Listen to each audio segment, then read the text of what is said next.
Folie Mohamed Souma, président du parti politique Génération Citoyenne, communément appelé GC, député et cinquième vice-président à l'Assemblée nationale.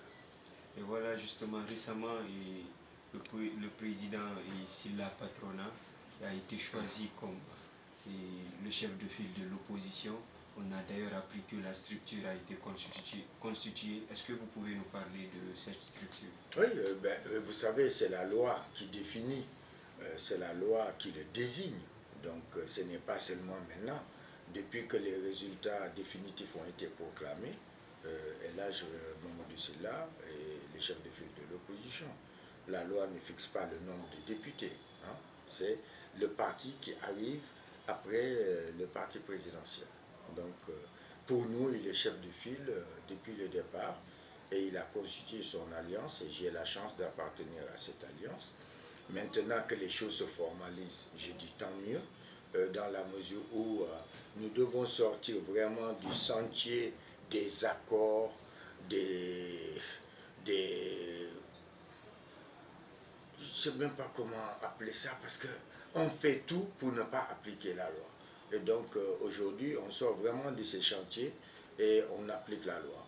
Et la loi est claire, nette et précise à ce propos. Donc ce n'est que justice qu'il soit entré dans ses droits et ce n'est pas fini. Nous attendons maintenant que les prérogatives liées à cette fonction soient aussi engagées. Il dispose déjà de sa garde.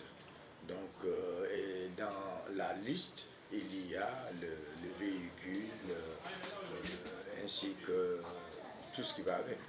Nous attendons, mais bon, c'est quelqu'un qui ne court pas derrière ça. Tout le monde connaît Elhadj Mamadou Sylla. Et donc, mais quand la loi doit être respectée, ben, il faut l'appliquer. Voilà, justement, et récemment, on a suivi la sortie de l'ancien chef de file de l'opposition, Elhadj Mamadou Diallo, qui dit ne pas reconnaître Mamadou Sylla comme étant le chef de file de l'opposition. Ben, il est dans son rôle d'opposant qui s'oppose à tout. Sinon, aujourd'hui, être dans le déni qu'il y a une nouvelle constitution, qu'il y a une Assemblée nationale qui fonctionne, qu'il y a un président qui a été élu. Donc, de rester dans ce déni n'est pas une attitude républicaine, à plus forte raison politique. Donc, mais il est dans son rôle, il a parfaitement le droit de dire ce qu'il dit. Mais nous estimons aujourd'hui que les élections sont derrière nous, aussi bien les législatives que la présidentielle. Aujourd'hui, Mamadou Sylla est chef de file, c'est son ami, comme il le dit. Moi aussi, c'est mon ami. Donc c'est la politique, politiquement qu'on est divisé, sinon c'est mon ami. Voilà, a-t-on appris que le bureau a déjà été constitué, ça a déjà été aménagé. Est-ce que c'est fonctionnel? Bien sûr. Vous savez, nous, on est réactifs. Vous savez, Elhadj Mamadou Sylla, c'est un homme de principe, un visionnaire. Il faut le dire, nous ne sommes pas dans la démagogie RPGiste. Hein. Tout le monde sait que ce monsieur sait partager, il sait écouter et il sait se faire entourer. C'est ça que j'appelle un chef. Il n'y a pas un individu qui puisse être omnipotent et omniscient sur Terre. Il n'y en a pas, en dehors du bon Dieu. Donc, quand on sait se faire entourer, eh bien, on va de l'avant. Et c'est tout le mal que je souhaite au président de la République. Parce que quand la Guinée va bien, je me porte mieux aussi. Et donc, quand elle va mal, tout le monde en souffre. Donc, un homme d'État doit savoir se faire entourer. Et dans ce cabinet, nous avons vraiment le genre, nous avons la transversalité générationnelle, multiethnique, nous avons toutes les religions. C'est-à-dire que nous avons ce dont rêve la Guinée, qui est aujourd'hui divisée. C'est se mentir que de dire que notre pays n'est pas divisé. C'est se mentir que de dire que le tissu social n'est pas en lambeaux.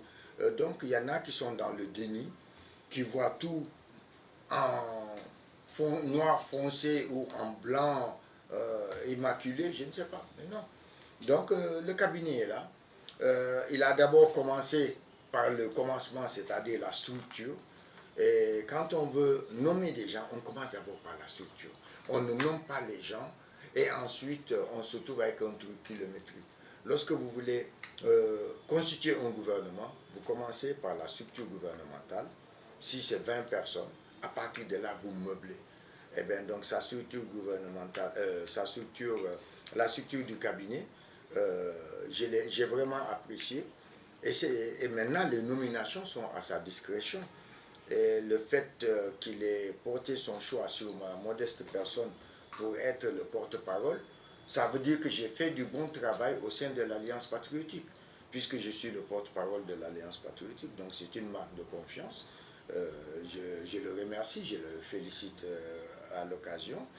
Mais j'ai pu vous assurer que nous avons aujourd'hui la crème en notre sein. Parce que ce que les gens doivent savoir, le cabinet du chef de file, c'est un gouvernement bis. C'est un cabinet qui travaille pour contrôler, tout comme l'Assemblée nationale, contrôler ce qui se fait au niveau du pouvoir. C'est faire en sorte de proposer, de critiquer avec des propositions, de véhiculer des idées, de donner des idées. C'est pourquoi lui, il a même initié des rencontres. Il va commencer par le chef de l'État, et là, il va aller à la rencontre des institutions nationales, internationales. Il va vraiment, comme je le rêve pour nos dirigeants, il va gouverner. Et donc, j'ose espérer que nous allons l'accompagner, nous allons lui donner des idées. Nous avons aujourd'hui une structure gouvernementale qui peut contrôler, qui peut lui faire des propositions concrètes. Et j'ai pu vous assurer que la donne va changer, parce qu'un cabinet d'un chef de file, c'est pour préparer l'alternance. Et nous avons la chance d'avoir déjà l'expérience d'avoir voulu transformer l'Alliance patriotique en alliance électorale. Donc si demain nous réussissons à encore continuer dans cette dynamique, tous les partis de l'opposition parlementaire sont là. Il s'est adressé à l'opposition extra-parlementaire. Il va essayer de voir au niveau de la société civile. En tout cas, c'est quelqu'un qui n'est pas, comment dirais-je, buté sur son parti, mais qui veut s'ouvrir. Et donc, tout le mérite lui revient.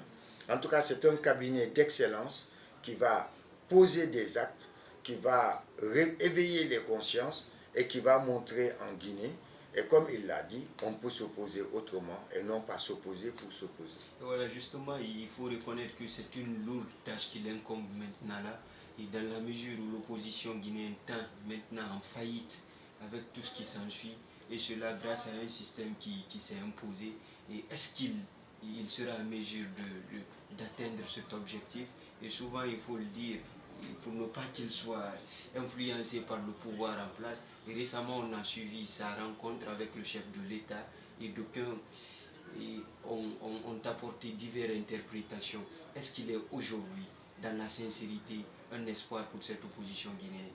Absolument. Vous savez, une opposition doit se préparer à l'alternance.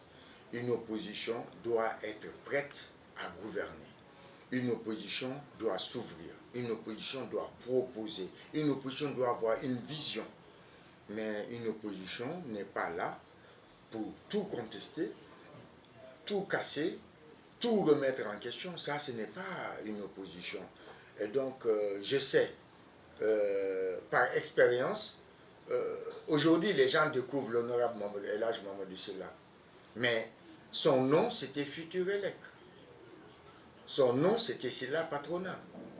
Donc, c'est quelqu'un qui a été dans les sphères, dans les arcanes du pouvoir.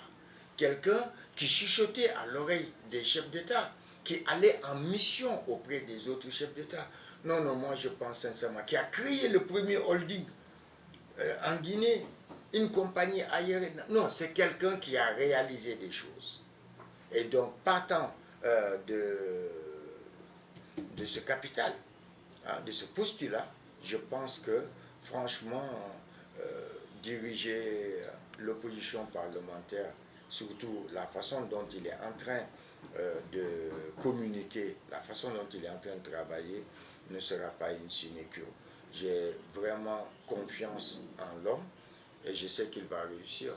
Mais il ne va pas réussir par lui-même. ou lui tout seul, il va réussir à travers des conseils, à travers des échanges.